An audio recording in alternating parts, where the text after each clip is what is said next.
5 minutes avec Dieu et sa parole. Méditation du samedi 2 mai 2020.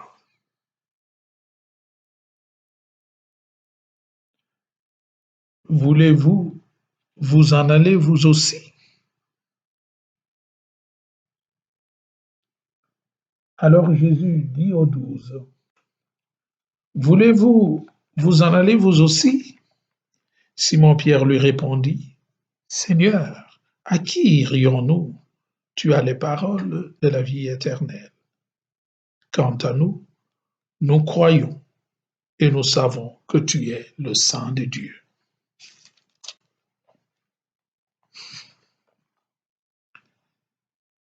Bien-aimés dans le Seigneur, Shalom.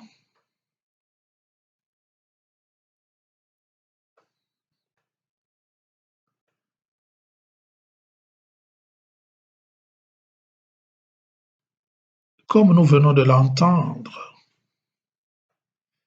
Jésus se trouve à un tournant décisif de sa mission et au regard de la situation qui semble se compliquer, il se tourne vers ses disciples pour leur demander s'ils sont prêts à demeurer avec lui ou à prendre le large comme tous ceux que le discours sur le pain de la vie, le pain de vie, a scandalisé. Voulez-vous vous en aller vous aussi? Saint Paul nous rappelle que par le baptême, nous avons été mis au tombeau avec le Christ. Avec lui, nous avons été ressuscités parce que nous avons cru en la force de Dieu qui a ressuscité le Christ d'entre les morts. Cela, il le dit dans son épître aux Colossiens, au chapitre 2, le verset 12. Il convient donc que le baptisé puisse donner son témoignage de foi à Dieu et aux hommes, qu'il puisse témoigner de sa foi devant Dieu et devant les hommes. C'est cela que signifie ressusciter avec le Christ, autrement dit, devenir témoin du Christ ressuscité. Si Christ est ressuscité, quel est l'avantage que tu en tires? Quel témoignage de ce Christ peux-tu porter aux nations, au monde, aux hommes? La première lecture nous raconte les miracles qui accompagnent la prédication apostolique.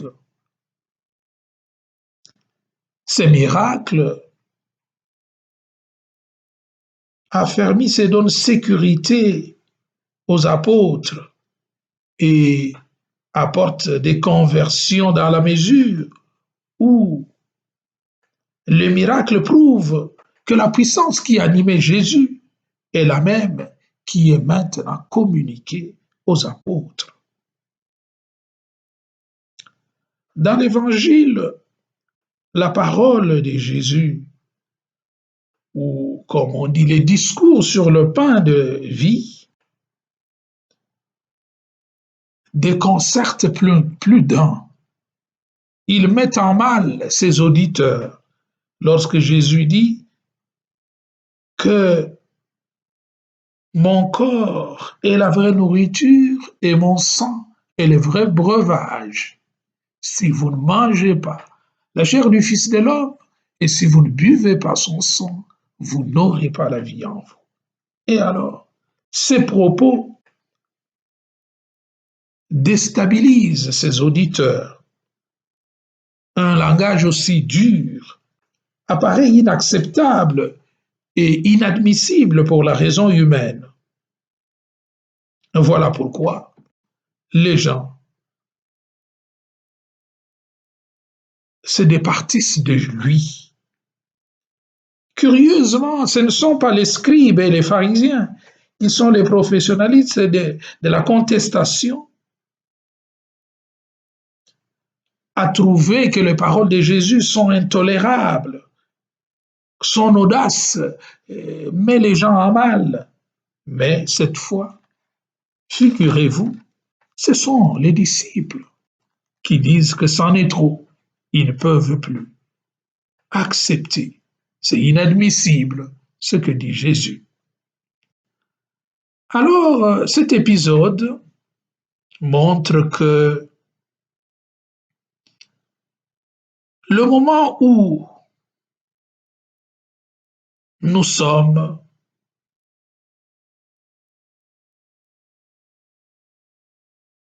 nécessite toujours, à un certain moment, nous sommes toujours obligés de prendre position par rapport à Jésus. Le discours sur le pain de vie, au chapitre 6e de Saint Jean, met Jésus au centre de tout, parce que lui, il est tout.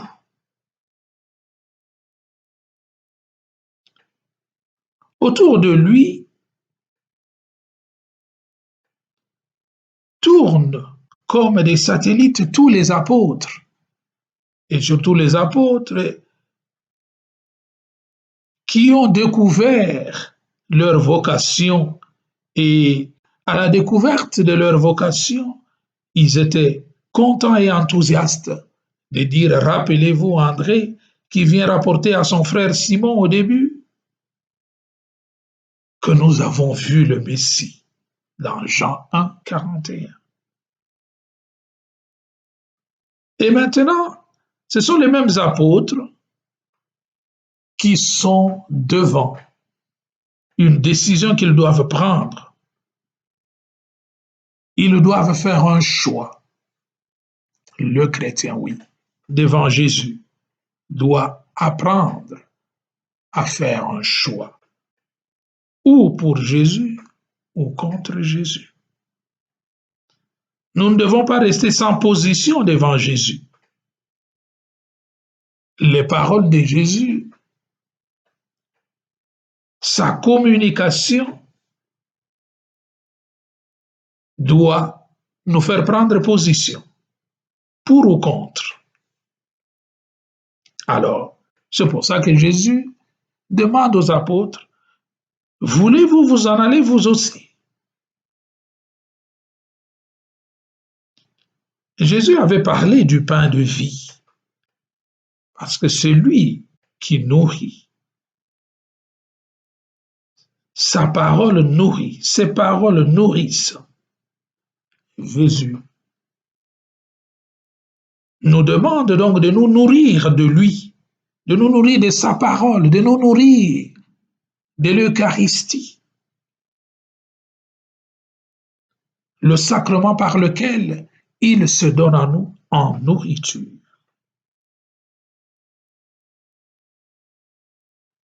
Mais ce n'est pas évident pour tous. Croyons-nous à cette présence réelle d'abord dans l'Eucharistie? Et sommes-nous prêts à pouvoir adhérer à ce plan que nous communique Jésus? Que celui-même qui est caché derrière les espèces du pain et du vin, et qu'il se donne en nous en nourriture pour la vie éternelle. Alors, à cette demande, Pierre, au nom de l'Église, et l'Église de tous les temps, répond et dit des paroles tout à fait surprenantes. En fait, ces paroles sont sa profession de foi. Pierre répond en disant, Seigneur, à qui irions-nous? Tu as les paroles de la vie éternelle. Avec une lucidité déconcertante, une lucidité qui lui vient d'en haut du Père céleste, Pierre montre que Jésus est la personne la plus attrayante. L'aventure avec Jésus est belle et cette belle aventure c'est rencontrer Jésus dans notre vie. Parce que quand on l'a rencontré, quelque chose se fait, quelque chose advient, quelque chose survient. Et que, que, que, que, qu'est-ce qui survient? Qu'est-ce qui advient lorsqu'on fait cette rencontre avec le Maître? Eh bien, on nous dit que quelque chose change, tout se transforme. Mais pourquoi tout se transforme? Mais parce que Jésus est le chemin, il est la vérité, il est la vie. C'est lui le principe de transformation de tout. Et il n'y a pas de vie sans Jésus, ni hors de Jésus, comme lui-même le dit dans Jean 15, 5 à 7. Hors de moi, vous ne pouvez rien faire. L'abîme dans lequel, en fait, l'âme finit quand il se détache de Jésus est un abîme horrible, un abîme indescriptible. Voilà pourquoi il ne convient pas de nous éloigner de Jésus parce que loin de lui, c'est la détresse, loin de lui, c'est la mort, loin de lui, c'est la mésaventure. Approchons-nous donc de Jésus qui a les paroles de vie éternelle et nous serons sauvés. Amen. Ô toi Notre-Dame, jette ton regard de compassion sur nous qui recourons à toi. Seigneur Jésus, jette ton regard de compassion sur nous qui recourons à toi et que Dieu nous bénisse et nous protège, le Père, le Fils et le Saint-Esprit.